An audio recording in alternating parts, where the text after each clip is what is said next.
But sometimes, improving efficiency alone is not enough.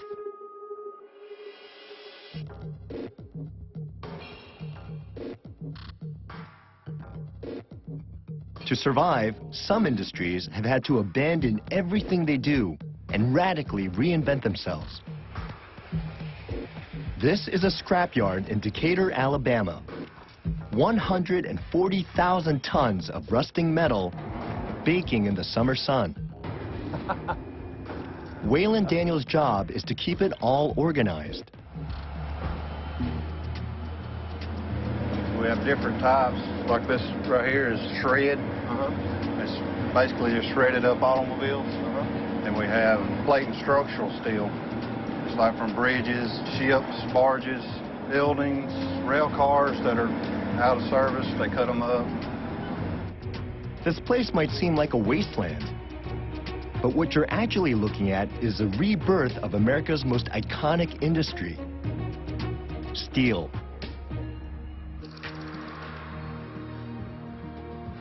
For more than a century, we were the greatest steel-making nation on Earth. Then, we grew stagnant.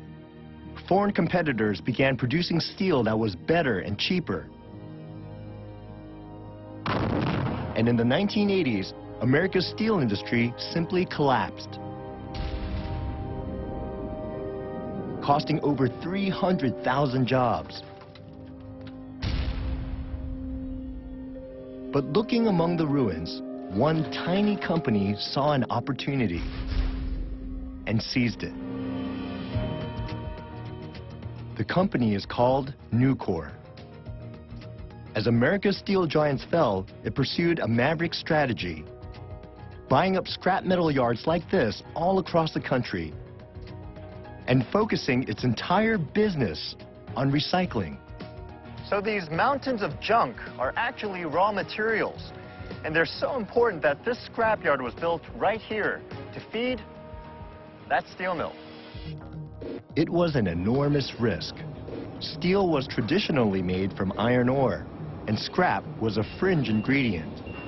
It was cheap and plentiful, but nobody knew how to make it into profitable steel. Solving that problem was Nucor's big breakthrough. The secret, they discovered, lay in the most basic part of the process: heat.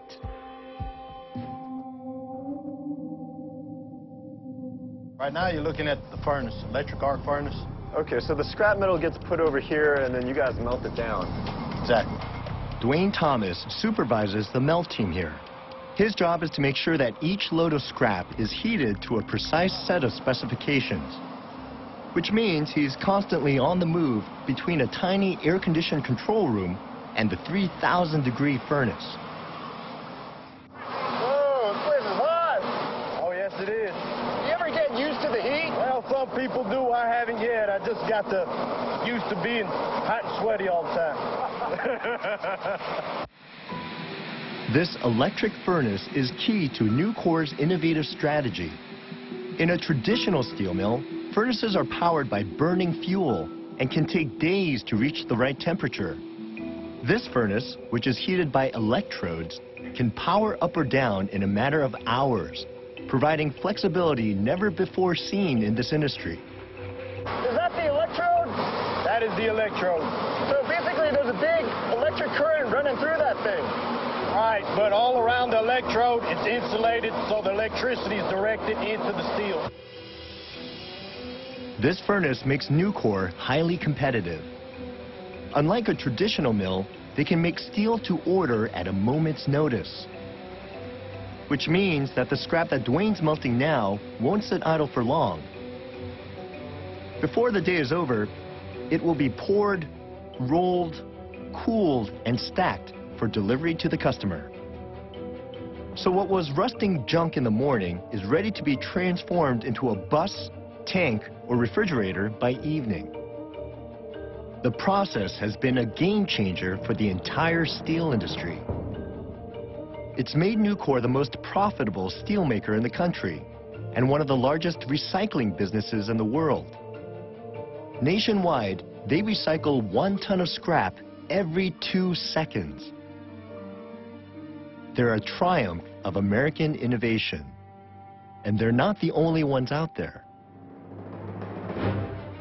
This is Chandler, Arizona, home to what is perhaps the most innovative manufacturing site on Earth. An Intel microchip factory. If you own a computer, chances are good that its brain was built in here. 1 foot in, all the way through. It's extraordinarily difficult to get into this place because Intel is obsessed with cleanliness. Back a little bit further. There you go. I have to put on what they call a bunny suit to keep dust away from the microchips. It means I'm spending more than an hour just preparing to enter the factory. But nothing can really prepare me for what I find inside. It's like I've stepped through a time warp into some sci-fi future. There are little robots running all over the ceiling, vents on the floor filtering air to keep the place thousands of times cleaner than a hospital operating room. And there are machines everywhere, manipulating chips that are layered with circuitry that's infinitesimally small. When I first started, I could look through a microscope and actually see the printed features. And you can't even see You it can't through a even microscope do that. anymore. Not on a regular one, no. Tammy Westall is one of the top engineers here, and even she struggles to simply describe the size of Intel's chips. A human hair is 80 microns. 1 micron has 1,000 nanometers in it. We're printing here 32 nanometer technology. So imagine that. You take a micron, right, which your hair is 80 of them, and you even slice that down even further. It blows my mind. But even though most of us don't understand the details, as Intel has made its chips ever smaller, they've changed our world. In the early 1950s, before microchips, computers were the size of a house. They were powered by circuit boards as big as your hand, and they could only perform basic arithmetic. Then came Intel. Over the last 4 decades, they've built chips that are ever smaller and ever more powerful, increasing the strength of our computers by a factor of 1 million. And they built something else as well. A brand. Think about it. You and I don't buy microchips. We buy computers that hold them. Yet we all know the Intel name. It's one of the most valuable brands on Earth. But Intel can't afford to rest on its laurels. The world is filled with technology companies that are eating into its market share. To stay on top, Intel must continue to innovate. And this is where they're trying to do it. 1,000 miles from their Arizona clean room in an office park in Hillsboro, Oregon. Here, Intel has gathered a unique team of researchers. These people aren't just engineers. Some, like Brian David Johnson, have much more exotic job titles. So Brian, you're a futurist, right? Mm-hmm. What the heck is that? So it's my job at Intel to look out about 10 to 15 years into the future and get an understanding of what people will want to do with computers and computational devices. Now that kind of sounds a little bit like science fiction, but it's actually pretty practical because at Intel, right, we're an engineering company, we're a manufacturing company. And so it takes about 10 years to design, develop, and deploy the microchip. And so it's incredibly important for us to have an understanding today of what people will want to do 10 years from now. Brian is part of a team that includes ethnographers and anthropologists. They travel the globe studying behavior, looking at how we shop, watch TV, and surf the internet, trying to figure out how to make microchips for things that don't even exist yet. If people are watching internet video, if people are watching broadcast video, if people are watching all of these things, as Tony was saying, how do you combine all of those together? This isn't my idea of what a manufacturing company looks like, but that's the whole point. To keep its brand strong, Intel has had to step back from its hyper-clean plants and microscopic production techniques, back into this world, where the things that you and I do every day, whole clues to help them keep pace with the market. It sounds daunting, but this is how manufacturing evolves. Companies try things. Some fail, but many succeed. And all across America, I found companies thriving in surprising ways. Sometimes in the most unexpected places. This is Lehigh Valley, Pennsylvania, home to Allentown, Bethlehem, and Nazareth. Once a cradle of industry, the valley is now at the heart of America's Rust Belt. A bleak landscape of abandoned factories, the remains of steel mills that couldn't compete, garment makers that moved overseas.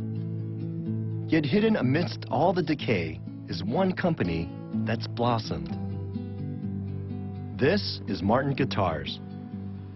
If you're a musician, it's as powerful a brand as Intel. Name an artist, they've probably played a Martin. From Hank Williams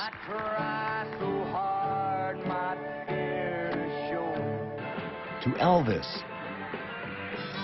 Bob Dylan, to Kurt Cobain.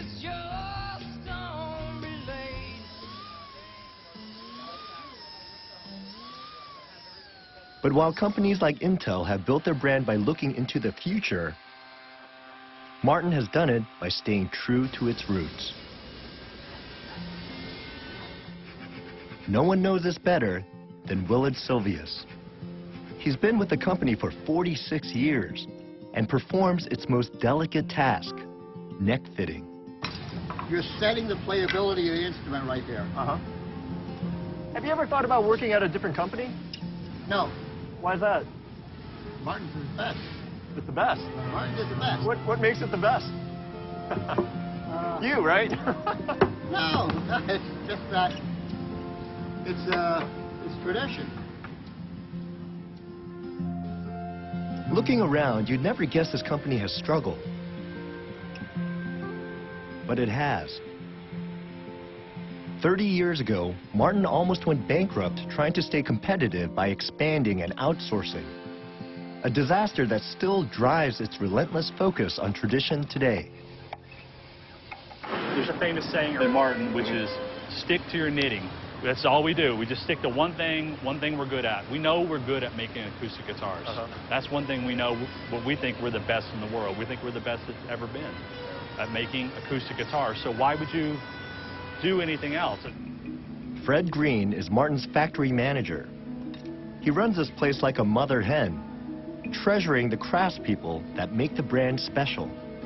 Morning, Bert. Hi, how are you? How are you today? Okay, how about you? Hello, Hi. Nice to meet you. Every morning, I come in and grab a cup of coffee and just start wandering the floor and saying hi to everybody. How you doing? Some people say hi, some people don't. They get really focused on what they're doing. So they're really into their job? Oh my God. Perfectionists? OCD to the max around here. I mean, everybody is just, if it's just not perfect and just right, they just can't let it go. It seems like you could maybe automate a lot of this stuff, right? I mean, if you can figure out the specifications for the best guitar, couldn't you just replicate that using machines? Absolutely not. Absolutely not. I play other people's guitars, you know, and you know it's a machine-made guitar. The moment you pick it up and the moment you start to play it, you can get a cold feeling from guitars that feel too machined. Right.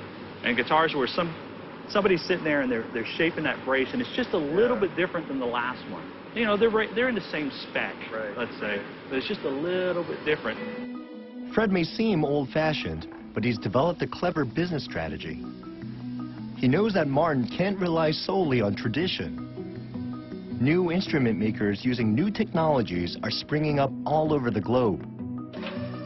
So Fred's carefully refining Martin's factory, adding machines that increase productivity without sacrificing quality.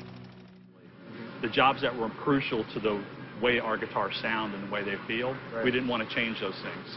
So you've tried to automate the non-value-added parts, one that just requires kind of brute machinery. Right. But the ones where you actually require a high level of human skill. You try to maximize your production by applying those to the areas where it's most needed. Exactly. What happens if someone's working at a job that ends up getting automated or replaced? What happens to the worker? We just find another job for them in the factory. Or you keep them in-house? Yeah, we never let anybody go. When we do hire people, I always tell them our intention is to hire you for life.